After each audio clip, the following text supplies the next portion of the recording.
បាទបងប្អូនដែលចូលចិត្តសមុទ្រចូលចិត្តទៅកំពង់សោមមើលវីដេអូខ្ញុំហើយគឺដឹងតែចង់ទៅតែម្ដងបាទទៅរកអ៊ូនីរកអីខ្លួនឯងហូបហើយក៏ទិញត្រីធម្មជាតិអីតាមទូកបាទទីទៀតខ្ញុំនឹងនាំបងប្អូនទៅមើលទាំងអស់គ្នាបាទហើយមុននឹងនាំបងប្អូនទៅខ្ញុំសូមណែនាំប៊ីចេងសញ្ញាវេកលេខ1សិនបាទបងប្អូនប៊ីចេងសញ្ញាវេកលេខ1នេះផលិតតាមស្តង់ដារចេញពីប្រទេសថៃបាទបងប្អូនតែមានសញ្ញាវេកហើយនឹងលេខ1ជាសម្គាល់បាទបងប្អូនហើយក៏ប៊ីចេងនេះដែរផលិតតាមស្តង់ដារចេញពីពោតដលងមីហើយនឹងប៉ៅបាទតោះឥឡូវយើងមកឡើងទូកទាំងអស់គ្នាបាទទូកនេះនៅឆ្នេរអូត្រេសយើងទេបាទនៅកំពង់សោមយើងនេះឯងបាទបងប្អូន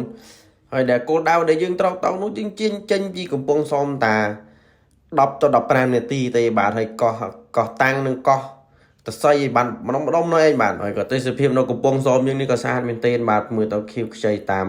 កោះមួយស្អាតមែនទែនបាទហើយមុននឹងដល់គោលដៅក៏ទូកក៏នាំយើងទៅទិញត្រីសិនបាទពីបងដែលនេសាទត្រីនៅចិត្តនោះបាទចិត្តកោះដែលគោលដៅដែលយើងត្រូវទៅបាទ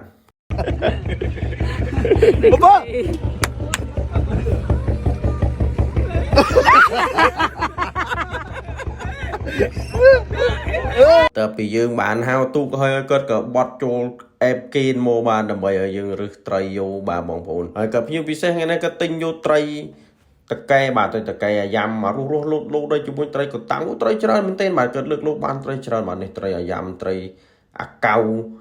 ហើយនឹងត្រីក្របខ្នោក៏មានទៀតបាទពីយើងរៀបចំទិញហើយយើងដុះដាក់បាទហើយក៏ថ្ងៃនេះក៏សែនរ៉ាដេតមកចូលរួមដែរបាទកីឡាបដាល់របស់យើងបាទ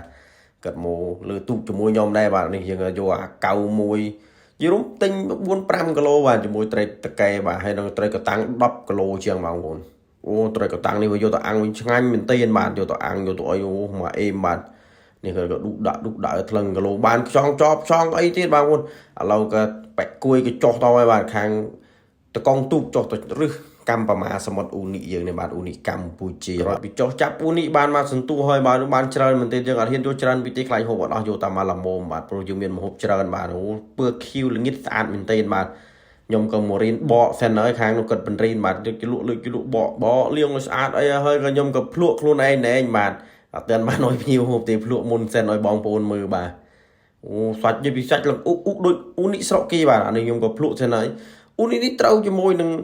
ទឹកត្រីកោះកុងបាទទឹកជ្រលក់នេះអូនិយាយពីឆ្ងាញ់បាទដាក់ទៅ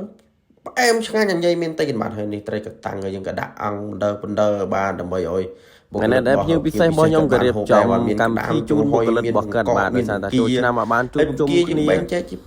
យកពេលនេះបានមកធ្វើម្ហូបដើម្បីហូបជួបជុំគ្នាជាមួយបុគ្គលិកទាំងអស់គ្នាបាទមករកត្រីអាំងត្រីអីបាទរៀបចំមកអេមជូនគាត់បាទហើយក៏កម្មវិធីមួយនេះដែរក៏ភ្ញៀវពិសេសគាត់ជប់លៀងជូនបុគ្គលិកគាត់បាទនៅបុគ្គលិកដើរលេងមកកំពង់សោមបាទដោយសារតែចូលឆ្នាំខ្មែរនោះអត់បានជួបជុំគ្នាគាត់ក៏ដូរមកលេងកំពង់សោមនេះចូលឆ្នាំហើយបាទហើយអីដែលខ្ញុំខ្វះមិនបានដាក់តាមជាប់រហូតនឹងគឺប៊ីចេងវិញថែមមករសជាតិម្ហូបយើងកាន់តែឈ្ងុយឆ្ងាញ់កើន2ដងបាទហូបនេះក៏គ្រឿងអត់គ្រប់ទៀតបាទភ្លេចប្រហុកភ្លេចកំពី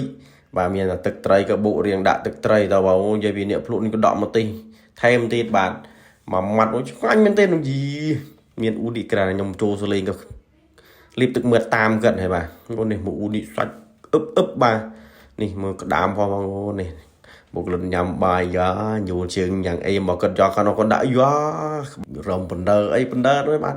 ហើយមិនតែពីយើងហូបបាយហូបអីលើទូឆ្អែតក៏ឡើងកោះចូលវគ្គហ្វីលេត្រីម្ដងបាទដូចនេះក៏មកលូតជង្គង់ហ្វីលេបាទនិយាយពីខ្ញុំលូតជង្គង់នឹងកង្ហមជង្គង់បាទបងប្អូនហ្វីលេត្រីតាក់កែបាទថ្ងៃនេះមេធំបាទបងប្អូនហៀវីបាទមកដល់លើកោះក៏យើងតង់ទី2អត់មានណាទេបាទនៅកោះនេះស្ងប់ស្ងាត់មានទេន VIP បាទគួយហូបនៅលើឆ្នេរខ្សាច់យ៉ាងសង្ហាបាទ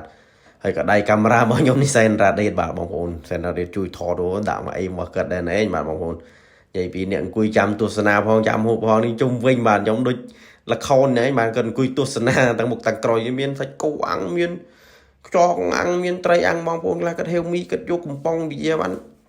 ដាក់ទឹកដាំមកនិយាយពីខ្ញុំនេះអាខ្យងនេះឆ្ងាញ់មែនទែនបាទបងប្អូនឆ្ងាញ់និយាយពីដាក់មួយម៉ាត់ហ្នឹងអេមផ្អែមពីផ្អែមអាខ្យងជាមួយចាប់បាននេះតែពីហូបអីហើយក៏មកដល់ទៀតហើយបានធាសេហាបានចូលរួមកើតក៏មកចាំផ្លូវនៅមុខរីសតរបស់គាត់ទៀតបាទអូហូបាទអរគុណមែនទែនបាទ